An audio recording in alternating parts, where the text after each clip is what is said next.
네, 할렐루야. 지난 한 주 동안 잘 보내셨습니까? 많은 은혜 누리고 오셨습니까? 아니면 혹시 문제 가운데 고통하고 방황하다 오셨습니까? 어떤 문제가 있었을지라도 지금 이 시간을 통해서 평안을 누리시고 하나님 주시는 기쁨을, 은혜를 충만히 누리는 시간 되셨으면 좋겠습니다. 왜냐하면 어떤 문제든지 늘 반복하는 말이지만 다 지나가게 돼 있거든요.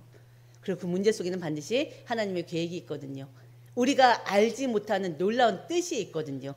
그렇기 때문에 여러분들이 지난 한 주 동안 어떤 일이 있었는지, 축복된 일들이 더 많았는지 아니면 절망할 일들이 더 많았는지는 잘 모르겠으나 이 시간 그동안에 있었던 모든 일들이 정말 이 시간에 또 새로운 또 답으로 또 이렇게 누려지는 시간 되시기를 주의 이름으로 축원드립니다.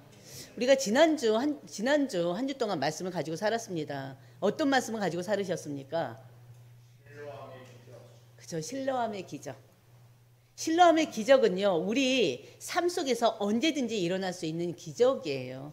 큰 기적이든 작은 기적이든 하나님의 역사는 우리의 모든 삶 속에서 일어날 수 있는 일들입니다. 그 일이 이 나면서부터 맹인 된 자가 눈을 뜬 것처럼 그런 큰 일은 아니더라도, 불치병, 난치병이 고침받는 일은 아닐지라도 우리가 해결할 수 없는 문제들을 하나님께서 해결할 수 있는 지혜를 주시기도 했고요.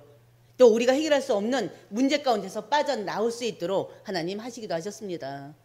우리에게 가장 큰 기적이 뭡니까?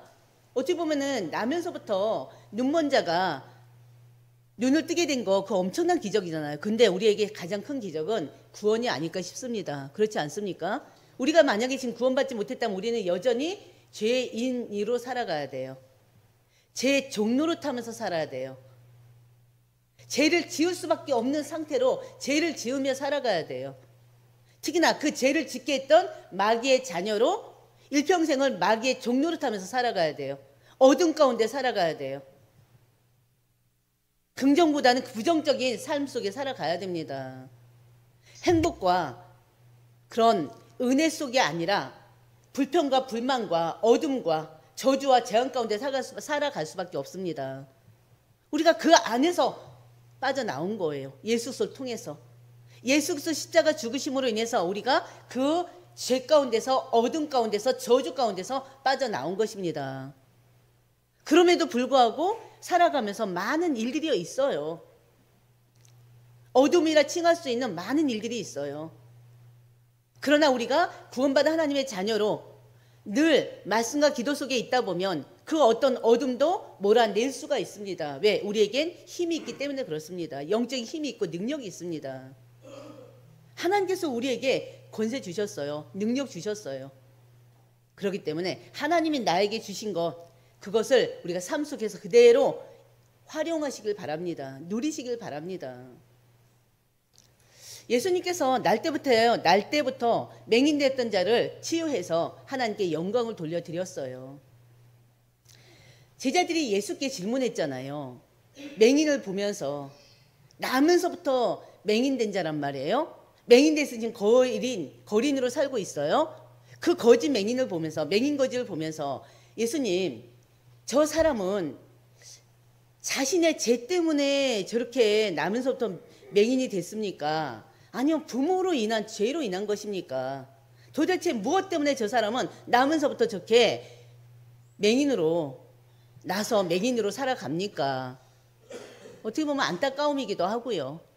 그때 예수님께서 그랬잖아요. 그 사람의 죄도 아니요, 부모의 죄도 아니요, 우리가 늘 말하는 3, 4대까지 내려오는 조상의 죄도 아니요, 죄인인 건 맞지만 저 사람이 맹인된 것은 하나님의 일을 위함이다 그랬어요. 하나님이 하시는 일을 위함이다 그랬어요. 그 하나님이 하시는 일이 뭡니까? 그 맹인을 예수를 통해서 치유받게 하는 일이었어요. 그렇죠? 그 맹인이 예수님을 통해서 치유받았습니다. 어떻게 치유받았습니까? 예수님께서요, 땅에 흙을 침을 묻혀서 반죽을 하셨어요. 그 반죽한 것을 그 맹인의 두 눈에다 붙이셨어요. 그리고는 그 맹인에게 가서 실로암 목가에 가서 씻으라 그랬어요. 이 맹인은요, 예수님이 말씀하신 대로 실로암 못가에 가서 씻었어요. 씻는 것과 동시에 눈이 번쩍 떠졌어요. 이 사람 나이는 나와 있지 않아요. 그러나 우리가 본문 말씀을 통해서 보면은 그 어머니가 이 사람에 대해서 얘기한 게 나오잖아요. 그러면서 장성했다고 했잖아요. 그럼 성년이라는 거예요. 청년이라는 거죠. 결혼하지 않은 청년이라는 거죠. 한 뭐 20대 후반이나 30대 초반이나 뭐 됐겠죠. 지금 그 나이예요. 이 사람은 지금 30을 사는 동안에 30살을 사는 동안에 앞을 보지 못했던 자인데 예수님을 통해서 앞을 보게 됐습니다. 부모의 얼굴을 보게 됐습니다. 엄청난 축복을 받은 거죠. 바로 실로암 못은요, 그냥 연못이 아니에요. 그 실로암은 예수님을 상징합니다. 예수님께서 이 사람에게 실로암 못에 가서 씻으라고 하신 것은 바로 뭡니까? 이 사람은 죄인이에요. 죄 씻음을 받아야 되잖아요. 바로 예수를 상징하는 그 실로암 못가에 가서 씻음으로 인해서 이 사람이 죄 씻음을 받게 하신 것입니다. 인간이 해결할 수 없는 무거운 짐에서 빠져나오게 하신 거예요. 세상이 줄 수 없는 평안과 참 기쁨과 안식을 예수를 통해서 얻게 하신 것입니다. 바로 이게 하나님이 하시는 일이에요. 그 하나님의 하시는 일은요, 지금도 계속 이루어지고 있습니다. 우리 삶 속에서 이루어지고 있습니다. 가정에서 이루어지고 있습니다. 사업 속에서 일어나고 있습니다. 여러분들은 지금 그 하나님의 일을 얼만큼 체험하고 계십니까? 진짜 믿으시길 바랍니다. 믿는 자에게 능치 못할 일이 없어요. 믿는 자에게만 일어나는 일이에요. 아멘. 믿는 자에게만입니다. 하나님께서는 우리에게 범사에 하나님 말씀에 순종하기는 삶을 살기를 원하십니다. 요한복음 10장 27절 보면요, 내 양은 내 음성을 들으며 나는 그들을 알며 그들은 나를 따르느니라 그랬어요. 구원받은 우리는요, 모두 예수님의 양들이에요. 그렇지 않습니까? 예수님은 우리의 목자이십니다. 목자 되신 예수님은요, 우리의 모든 것을 다 알고 계셔요. 여러분들의 사정을 다 알고 계세요. 개인의 사정, 가정의 사정, 사업 사정 다 알고 계신다니까요. 그렇기 때문에 우리는요, 우리의 목자 되신 그 목자 되신 예수님만 따르면 됩니다. 그 예수님께서 우리 어린 양들의 울타리가 되어 주시겠대요. 왜 울타리가 되어 주십니까? 우리를 보호하기 위해서, 사단의 권세 가운데서 보호하기 위해서, 세상의 유혹 가운데서 보호하기 위해서 우리에게 울타리가 되어 주시는 거예요. 구원받은 우리 하나님의 자녀들의 울타리가 되어 주십니다. 그리고 또 우리에게 양의 문이 되어 주신다니까요. 예수 그리스도께서 우리 양들을 위해서 목숨을 버리시기까지 하셨잖아요. 십자가에서. 그러면 우리는요, 목자 되신 예수님의 음성을 다 잘 듣고 따라가시길 바랍니다. 양의 목자의 음성을 듣고 잘 따를 때 우리는 생명을 얻게 됩니다. 이미 영원한 생명을 얻었어요. 풍성한 은혜를 누리게 됩니다. 이미 여러 번 풍성한 은혜 누렸어요. 필요에 따라 공급해 주시는 그 예수님의 그 놀라운 응답을 우리는 얻을 수가 있습니다. 그렇기 때문에 우리가 정말 예수님의 음성을, 하나님의 말씀을 잘 듣고, 그리고 이 속에 잘 간직하고, 우리가 진짜 힘들 때 언제든지 꺼내 쓸 수 있는 여러분들 되시길 바랍니다. 그리고 또 예수 그리스도의 영, 성령께서 여러분들과 영원토록 함께 하신다고 그랬잖아요. 그 성령께서 여러분의 마음과 생각을 지키신다고 그랬잖아요. 그렇기 때문에 여러분들이 조금만 자신을 좀 내려놓고요, 우리의 모든 삶을 그 하나님께 맡기고 그 하나님이 인도하시는 대로 순종하며 따라가시는 여러분들 되시길 바랍니다. 왜? 그 예수님께서 섭리하시는 분이시잖아요. 우리의 삶을, 우리의 인생을 이끄시는 분이시란 말이에요. 우리가 오늘 말씀의 제목이 뭡니까? 고침받은 자의 믿음의 고백이에요. 맹인이었던 자의 신앙 고백입니다. 우리가 오늘 이 말씀 속에서 세 부류의 사람들을 보게 됩니다. 이미 이제 부분 말씀을 읽어서 우리가 알 수 있는데요. 한번 생각해 보실래요? 어떤 부류가 있을까요? 먼저 유대인들이 있어요. 유리대인들, 특히나 바리새인들이 있어요. 그리고 또 맹인의 부모가 있었어요. 맹인이었던 자의 부모가 있었어요. 그 다음에 또 예수님으로부터 바로 치유받은 그 맹인이었던 자가 있습니다. 이 세 부류를 보면서요, 한번 여러분들의 자신을 한번 또 돌아보는 시간이 되셨으면 좋겠습니다. 왜냐하면요, 우리가 더욱더 성령 충만의 비밀을 누리기 위해서는요, 항상 자신의 영적 상태를 볼 수 있어야 돼요. 내가 지금 어떤 상태인지 볼 수 있어야 돼요. 내가 지금 말씀으로 성령 충만한 상태인지, 아니면 어느 순간에 말씀 없이 완전히 사단에 잡혀있는 상태인지, 자신을 늘 볼 수 있어야 됩니다. 눌려있는 상태인지, 은혜로 충만한 상태인지, 그 자신을 항상 볼 수 있어야 돼요. 그래야지만이 자신을 위해 놓고 또 하나님 앞에 기도하게 되고, 또 말씀에 또 갈급함 속으로 들어가게 되고요. 그래서 말씀과 기도 속에서 또 매일매일 살아나는 긍담 누리게 됩니다. 우리가 첫 번째 나눌 말씀은 뭐냐면요, 바리새인들의 악한 행실이에요. 13절부터 나와 있습니다. 이미 우리가 지난주에 말씀을 통해서 봤어요. 사람들이요, 맹인으로 구걸하던 자가 눈을 뜨게 되니 신기하고 놀라워서 도대체 어떻게 해서 앞을 보게 되었느냐 질문을 합니다. 그때 그 맹인이었던 자가 얘기하잖아요. 예수라는 사람이 시키는 대로 이렇게 하라고 했는데 그 시키는 대로 했더니 이렇게 눈이 떠졌다라고 대답했잖아요. 그래서 그 사람들이 이 맹인이었던 자를 데리고 바리새인들에게 간 것입니다. 14절 보면요, 예수님께서 진흙을 이겨 눈을 뜨게 하신 그 날이 어떤 날이었다고 그랬어요? 안식일 날이었어요. 예수님께서는 안식일에 이 맹인을 치료하신 것입니다. 당시 우리가 이 누누이 지금 몇 번씩이나 보게 되는데요, 당시 안식일법에 따르면요, 예수님께서 이 맹인을 치료하시면서요, 진흙을 붙이는 행위나 그 다음 병든 자를 완전하게 치유한 것이나, 이거는 다 유대인들이 믿고 있는 그 안식일법에 위반되는 거예요. 위반한 거예요. 예수님께서는요, 요한복음 5장에서도 38년 된 병자를 안식일에 고치셨잖아요.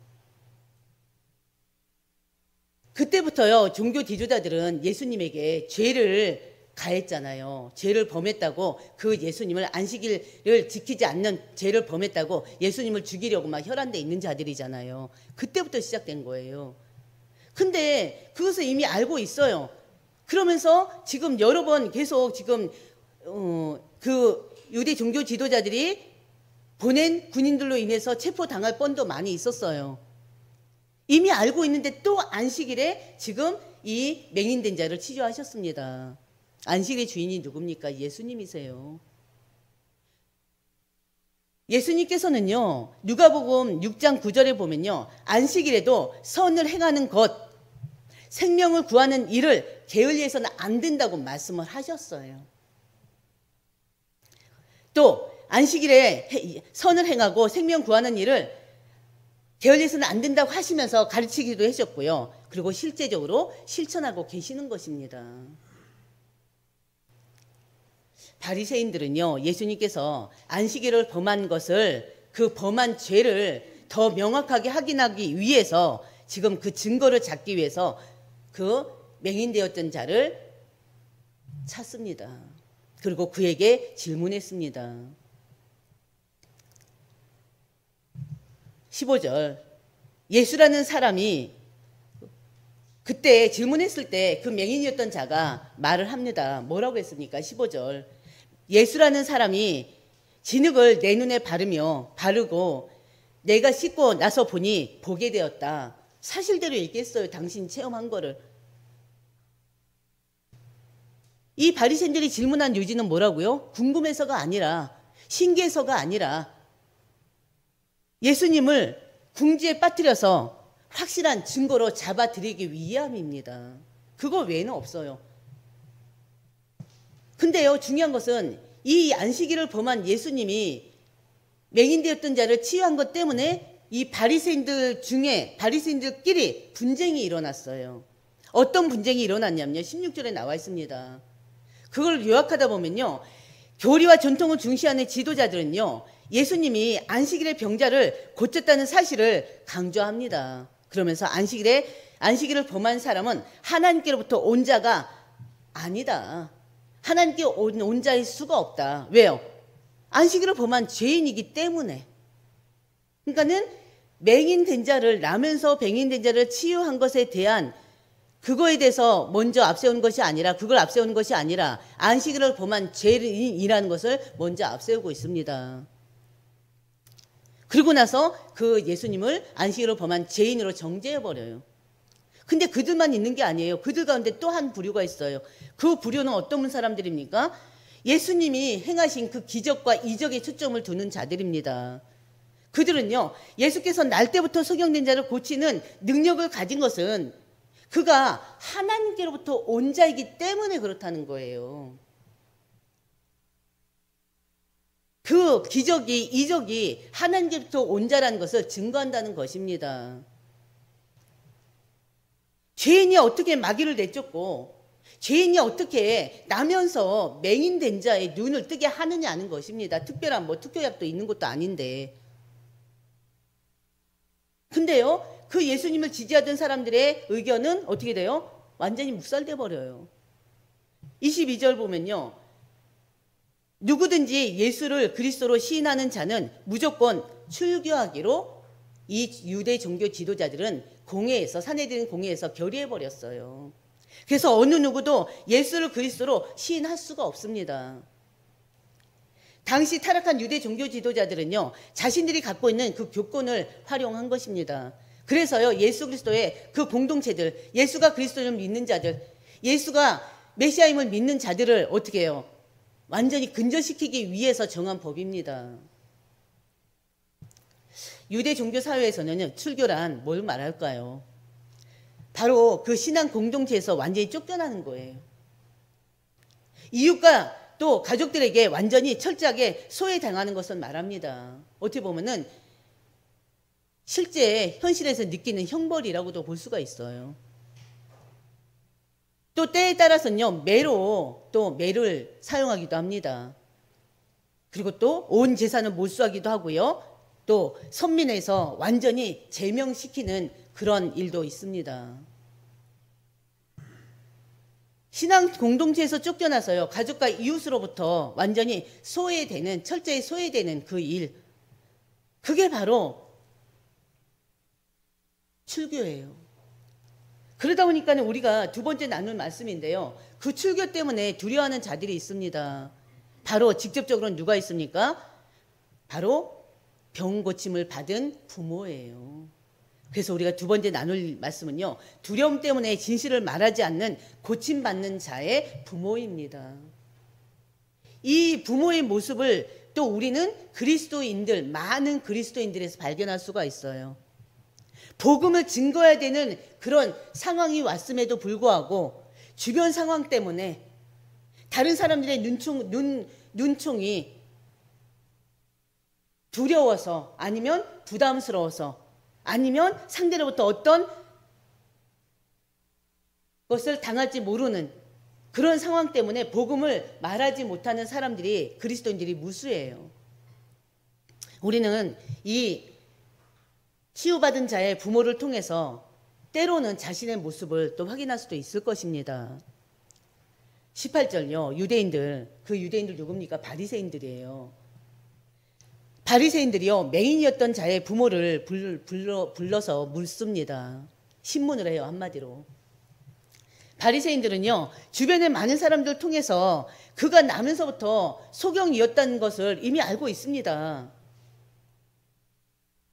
그럼에도 불구하고 이 맹인이었던 자가 예수로부터 치유받았다는 사실을 믿으려 하질 않아요. 그리고 또 믿고 싶지 않은 거고요. 그래서 이 사람의 부모를 불러서 정말 네 아들이 나면서부터 맹인이었냐, 그걸 확인하는 것입니다. 어떻게 보면은 명백한 증거가 있음에도 불구하고요, 늘 해왔던 것처럼 예수님께서 오병이의 기적을 행하시고 38년 된 병자를 고치시고 많은 기적과 이적을 행하셨잖아요. 그걸 이미 알고 있음에도 불구하고 또 예수가 그리스도 되심을 인정하지 않으려는 그들의 모습을 보시길 바랍니다. 19절, 풀어서 얘기하면요, 나면서부터 맹인이었던 자가 네 아들 맞냐? 그러니까 그 부모 뭐라고 했겠어요? 아, 맞습니다. 그렇겠죠. 그런데 지금은 어떻게 해서 보게 됐느냐? 도대체 네 아들이 어떻게 해서 보게 됐느냐? 알면서 또 물어봐요. 바리새인들은요, 먼저 그 사람이 정말 맹인으로 태어난 아들인지 묻습니다. 그것은 이미 자기들에게 이 사람을 데려온 사람들에 의해서 밝혀진 사실이라니까요. 결국에는 자신들에게 유리한 진실을 얻으려고 지금 또 그 부모에게까지 또 신문하는 것입니다. 고침받은 맹이었던 자의 부모는요, 진실을 말하지 않아요. 내 아들이 이렇게 해서 이 사람으로부터 고침을 받았습니다 라고 얘기하면 되잖아요. 말하지 않아요. 말하지 않고 아들에게 떠넘겨 버립니다. 바로 20절이에요. 다 풀어서 말씀드리겠습니다. 이 사람이 우리 아들인 것과 날 때부터 맹인으로 난 것은 압니다. 우리도 압니다. 21절 뭐래요? 그러나 지금 어떻게 해서 볼 수 있게 됐는지, 누가 그 눈을 뜨게 해 주었는지 모르겠습니다. 진짜 몰라요? 안다니까요. 내 아들 일인데 왜 몰라요? 이미 아들이 눈을 떴을 때 이미 너무너무 감사해서, 또 하나님 믿는 자들이니까 하나님께 또 기도도 했겠죠. 감사 기도도 했겠죠. 30이 넘도록, 아니면 20이 넘도록 앞을 못 보던 아들이 앞을 보게 됐는데 이만큼의 경사가 어디 있습니까? 엄청난 일 아닙니까? 그런데 모른다는 거에 힘이 뚝 떼버려요. 그러면서 뭐라고 그래요? 그에게 물어보세요. 내 아들에게 물어보세요. 그 아이가 장성했으니 자기 일을 내 아들 스스로가 말하지 않겠습니까? 그들은 예수라는 사람이 자기 아들을 고쳐서 낫게 한 것, 그리고 치유 방법에 대해서 아들에게 듣고 주변 사람들에게 들었다니까요. 근데 모른대요. 아들한테 들으래요. 고침받은 소경의 부모들은 알면서도 모른다고 거짓말하는 이유가 뭐라고 그랬습니까? 22절이라고 그랬죠. 출교 때문에. 22절, 바리새인들에게서 출교를 당할까 봐 두려워서 알면서도 모른다고 심의를 뚝 떼고 있는 것입니다. 그리고 아들에게 떠넘겨 버리는 것입니다. 앞에서도 말씀드렸듯이요, 유대인들은 누구든지 예수를 그리스도로 시인하는 자는 무조건 출교하기로 결의했기 때문에 그것이 무서웠던 것입니다. 우리가 그리스도인들 가운데요, 예수 그리스도를 영접하고 불치병에서 고침받은 자들이 있습니다. 실제 있습니다. 난치병에서 고침받은 자들이 실제 있어요. 그 고침을 받고요, 진짜 그 예수님 하나님께 감사하고 오직 예수가 그리스도임을 믿고 의지하며 살았습니다. 근데요, 시간이 지나면서부터 하나님 말씀을 이렇게 멀리하게 돼요. 하나님 말씀을 멀리하게 되니까는 또 신앙생활 제대로 않게 되죠. 그러면서 세상 가운데 살아갑니다.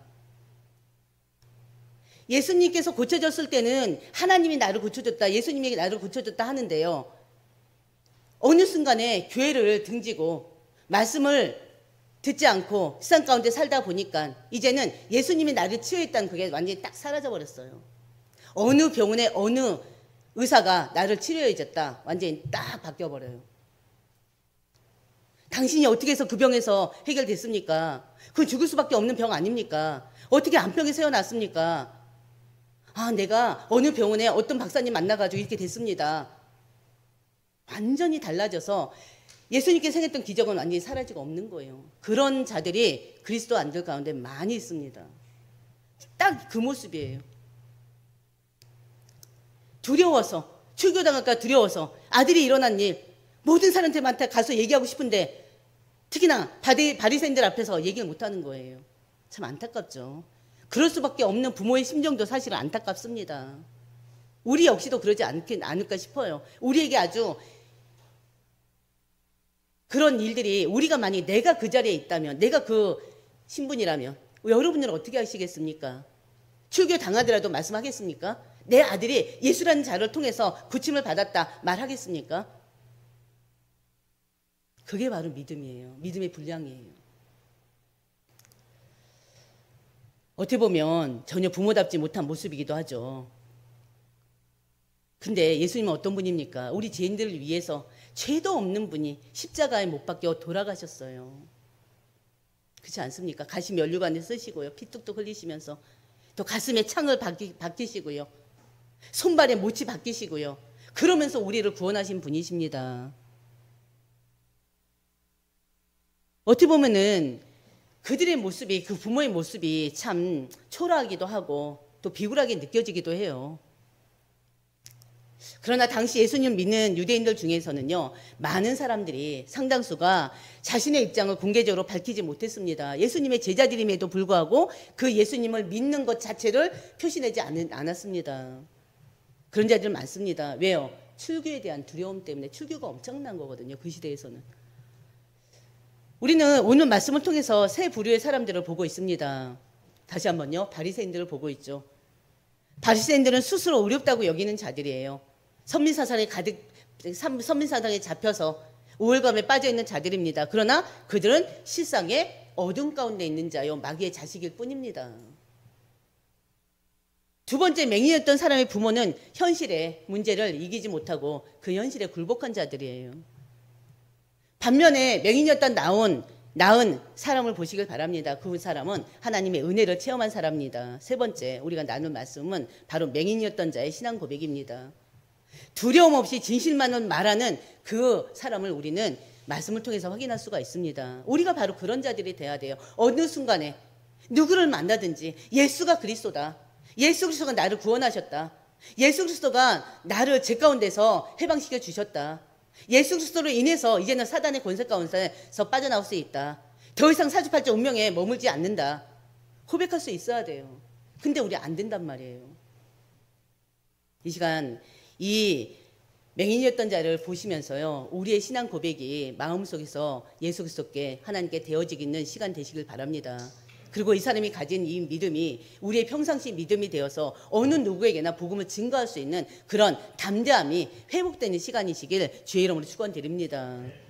바리새인들은요, 14절에서 고침받은 자에게 어떻게 보게 되는지 물었었잖아요. 그러고 나서 16절에 안식일을 범한 예수님을 두고 바리새인들 사이에서 분쟁이 일어나니까 또 맹인이었던 자에게 또 물었었어요. 그러고 나서 17절, 너는 그를 어떠한 사람이라 하느냐라고 또 묻습니다. 그때 이 맹인이었던 자가 그는 선지자입니다. 예수님은 선지자이십니다라고 말을 해요. 예수님의 은혜를 체험한 그는요, 그 바리새인들의 그 억압이 두렵지가 않아요. 출교가 두렵지가 않아요. 그래서 위축되지 않고요, 예수가 바로 선지자다라고 고백하는 것입니다. 그가 예수님이 하나님의 아들 메시아이심에 대한 인식을 지금 하지는 못하고 있어요. 그러나 적어도 유대 종교 지도자들을 대표하던 그 바리새인들보다는, 왜냐하면 바리새인들은 유대 종교자들 중에서도 최고거든요. 율법주의자들이거든요. 그 바리새인들보다는 이 예수라는 자가 영적인 능력이 훨씬 뛰어나고 앞서 있는 자로 생각했습니다. 그렇게 믿었습니다. 24절, 부모에게서 자신들의 요구를 얻지 못하자 이 바리새인들은 또 그를 또 불러요. 너는 하나님께 영광을 돌리라. 우리는 이 사람이 죄인인 줄 아노라. 바로 바리새인들이 지금 맹인 되었던 자에게 얘기하는 것입니다.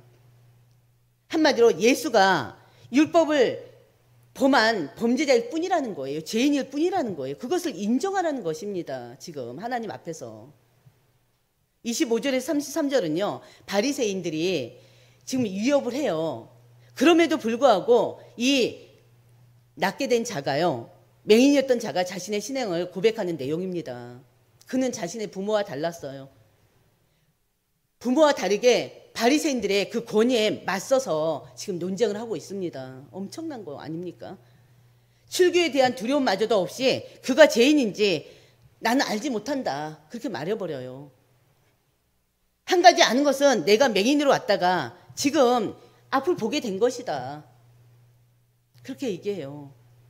26절. 그 사람이 내게 무엇을 하였느냐? 어떻게 내 눈을 뜨게 하였느냐? 라고 바리새인들이 또 묻습니다.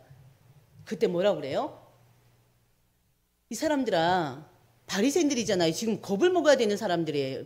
겁을 먹어야 돼요. 유대 종교에서는 가장 높은 자리에 있는 사람들이에요. 근데 그들 앞에서 내가 이미 알렸어도 듣지 아니하고 어찌해서 당신들은 내가 다시 듣고자 합니까? 당신들도 그의 제자가 되려 합니까? 말도 안 되는 말을 해버려요. 이 질문은요, 바리새인들에게 견디기 힘든 그 수치로 받아들일 수밖에 없습니다. 왜냐하면 겁을 먹고 두려워해야지 돼요. 어머니처럼 누가 나를 예수란 자 나는 모릅니다.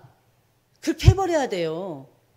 그리고 안식일을 범한 죄인이다 하면은 그거를 인정을 해야 돼요. 근데 거기에 맞서서 지금 싸우고 있는 것입니다. 그러면서 당신들도 그의 제자가 되렵니까? 당신들도 예수님의 제자가 되렵니까? 말도 안 되는 얘기죠. 그래서 이 바리새인들에게는 이 말 자체가 그들에게는 수치로밖에 들리지 않았어요. 누가 보더라도 이 말은요, 바리새인들에게 혐오감에 섞인 조롱의 말일 뿐이었습니다. 그 말을 듣고 바리새인들은요, 28절 뭐라고 했다고 그래요? 뭐 했다고 그래요? 욕했다고 그랬어요. 욕하면서 너는 그의 제자냐? 너는 예수 그리스도의 제자냐? 우리는 모세의 제자다. 그러면서 뭐라고 합니까? 모세의 제자라고 하는데요. 중요한 것은 그들은 모세의 제자가 될 수가 없어요. 오히려 예수님을 거부하고 적대하고 있기 때문에 그들은 모세의 제자가 아니에요. 왜냐하면은 신명기 18장 15절에서도 보고 또 구약의 여러 말씀들을 보면요. 모세는 예수님께서 오실 것을 예언했던 자입니다. 특히나 이스라엘 사람들에게요. 유대인들에게 오실 메시아 그의 말에 완전히 순종하도록 명했던 자예요. 그 예수의 말을 듣고 오실 메시아의 말을 듣고 순종하도록 명했던 자예요. 근데 그들은 예수님의 말을 듣질 않아요. 오히려 그 예수님이 메시아로 오셨음에도 불구하고 거부하는 자들이에요. 십자가에 죽이기까지 한 자들이에요. 근데 그들이 어떻게 모세의 제자가 될 수 있습니까? 착각 속에 빠져 있는 거죠. 그렇지 않습니까? 여러분 예수님의 제자 맞습니까? 아멘? 예수님의 제자가 맞다면 여러분들은 예수님을 늘 나의 구원자이심을 확신할 수 있어야 돼요. 예수께서 나를 구원하셨음을 믿는 자들이 되셔야 돼요. 그 예수께서 나를 구원하신 바로 구세주이심을, 우리 인생의 주인이심을 늘 고백하는 자들이 되셔야 됩니다. 29절 하나님이 모세에게 말씀하신 줄을 우리가 알거니와 이 사람은 어디서 왔는지 알지 못한다고 그래요. 그러니까요, 고침받은 자가 뭐라고 합니까? 30절에 이 사람이 내 눈을 뜨게 했는데 당신들은 그가 어디서 왔는지 알지 못한다고 하니 참 이상합니다. 그래요. 왜 그런 말을 합니까? 모세의 제자라는 자들이 자기의 눈을 뜨게 한 예수가 어디서 왔는지 알지 못한다는 자체가 납득이 안 된다는 거예요. 그 뜻은 또 뭘 얘기합니까? 하나님의 능력이 아니고서는 불가능한 일을 행한 분이 예수라는 자입니다. 근데 불가능한 일을 행한 그 예수라는 분을 모른다는 자체가 이 사람한테는 이해가 안 되고 어이가 없는 거예요. 그래서 31절 뭐라고 합니까? 하나님이 죄인의 말을 듣지 아니하고 경건하여 그의 뜻대로 행하는 자의 말은 들으시는 줄 우리가 아나이다. 이거 엄청난 믿음의 고백입니다. 그가 죄인이라면 자신에게 어떻게 이런 기적을 일으킬 수 있겠냐는 것입니다. 바리새인들한테 지금 하는 말이에요. 예수님은 죄인도 아니고 경건하여 하나님의 뜻대로 행하신 분임을 그들에게 고백하는 것입니다. 한마디로 이제는 갈수록 분전하면서 그의 믿음이 더 커지고 있어요. 갈수록 그들과 바리새인들과 최고의 율법주의자들, 어떻게 보면 유대상도에서 가장 높은 자리에 있는 그들과 논쟁하면서 이 사람의 믿음이 더 커지고 있어요. 그 속에서 계속 그들이 생각하지 못한 신앙을 계속 고백하고 있습니다. 하나님의 놀라운 역사죠. 하나님의 놀라운 은혜죠. 고백할 수 있게 만든 게 아니십니까? 그렇지 않습니까? 그들의 무지함을 지금 지적하고 있는 거예요. 그 맹인이었던 자가. 그러면서 예수님은 죄인이 아니고 의인이라고 고백하는 것입니다. 맹인의 눈을 뜨게 한 권능을 가진 자라는 거예요. 그렇기 때문에 그분이야말로 하나님께로부터 온 자가 맞다는 것입니다. 그러면서 또 뭐라고 고백했습니까? 32절. 창세 이후로, 하나님이 이 세상 창조하신 이후로 누구도 맹인으로 난 자의 눈을 뜨게 했다는 말을 들어본 적이 없다는 거예요. 그러면서 뭐라고 합니까? 33절에 만약 이 사람이 하나님께로부터 오신 분이 아니라면 아무 일도 할 수 없지 않겠습니까? 내가 그분으로 인해서 어떻게 눈을 뜨겠습니까? 하나님께로부터 온 자기 때문에 내가 그분을 통해서 앞을 보게 된 거 아닙니까? 그 얘기를 하는 거예요. 오히려 예수가 그리스도임을, 예수가 메시아임을 논쟁을 통해서 확인하게 되는 거예요. 믿게 되는 거예요. 만일 당신들의 주장대로 이 사람이 하늘로부터 오지 않았다면 그가 행한 놀라운 일들은 어떻게 설명하겠습니까? 라고 질문합니다. 오히려 그들의 모순된 생각을 지금 이 사람은 지금 지적하고 있는 거예요. 예수님께서 행하신 일 그 자체가 그분이 어디에서 온 것임을 증명한다는 것입니다. 한마디로 지금 이 맹인된 자가 바리새인들에게 뭐 하고 있어요? 한마디로 강의를 하고 있는 거예요. 예수가 그리스도임을 설교를 하고 있는 거예요. 그렇지 않습니까? 메시지하고 있는 거라니까요. 예수께서 행하신 일 자체가 그분이 어디에서 온 것임을 증명한다는 것. 이 맹인이었던 자의 말에 바리새인들은 어떻습니까? 34절에 완전히 화가 나서 얘기해요. 네가 온전히 집 가운데서 나서 우리를 가르치려고 하느냐. 그러면서 그 맹인된 자를 쫓아내버려요. 내가 태어나면서 제 속에 파묻혀 있었던 자가 어떻게 감히 우리를, 바리새파인 우리를 가르칠 수 있느냐고 화를 냅니다. 그리고는 그를 내쫓아버려요. 바리새인들은요, 더 이상 맹인이었던 자를 설득하지 못하게 됐습니다. 할 말도 없어요, 실제적으로. 왜? 맹인이었던 자가 했던 말이 구구절 다 옳은 말이거든요. 거기에 대해서 어떤 말도 할 수가 없어요. 그래서 자신들의 그 신분을 이용해서 그 사람을 완전히 내쫓아 버리는 것입니다. 우리는 본문 말씀을 통해서 바리새인들이 빛에 속한 자들이 아니라 어둠에 속한 자들이요 마귀의 자식들임을 또다시 확인할 수가 있습니다. 율법을 가리키는 자들이지만 구약의 하나님이신 율법을 모르는 자들이에요. 율법대로 살지 않는 자들이에요. 그들이 바로 죄인 아닙니까? 그러니까 예수님이 그들을 갖다가 마귀의 자식이라고 그러죠. 마귀의 난자라고 그러죠. 우리는요, 맹인을 통해서 맹인이었던 이 사람이 하나님의 은혜를 받으니까 두려움이 없어요. 용기 있게 담대하게 바로 예수 그리스도를 증거합니다. 그 담대함이 우리에게 있어야 될 줄 믿습니다. 그 담대함을 받아서요, 이 시간 맹인이 가졌던 그 담대한 믿음, 담대한 마음, 그 신앙 고백이 우리의 고백이 됐으면 좋겠고요. 그 담대함으로 우리가 삶 속에서 예수가 그리스도임을 증거하는 모든 입술들이 되기를 주의 이름으로 축원드립니다. 그래서 하나님으로 인해서 정말 우리에게 주시는 영적인 축복을 여러분들이 삶 속에서 누리시기를 주의 이름으로 축원드립니다. 하나님의 그 일 때문에 우리를 부르셨어요. 그렇기 때문에 여러분들이 하나님의 은혜를 충만한 일주간 되시기를 주의 이름으로 축원드리고요. 오늘 말씀을 다시 한번 묵상하시고 다시 한번 반복해 들으면서 묵상하시면서 놓쳤던 말씀 다시 찾으시면서 언약 붙잡고 한 주간 승리하는 여러분들 되시기를 주의 이름으로 축원드립니다. 하나님 아버지 감사합니다. 오늘 고침받은 자의 믿음의 고백을 보았습니다. 바리새인들 앞에서 출교에 대한 두려움도 없이 그들에게 예수 그리스도가 자신을 고쳐준 분이요 그분이야말로 하나님으로부터 오신 분임을 고백합니다.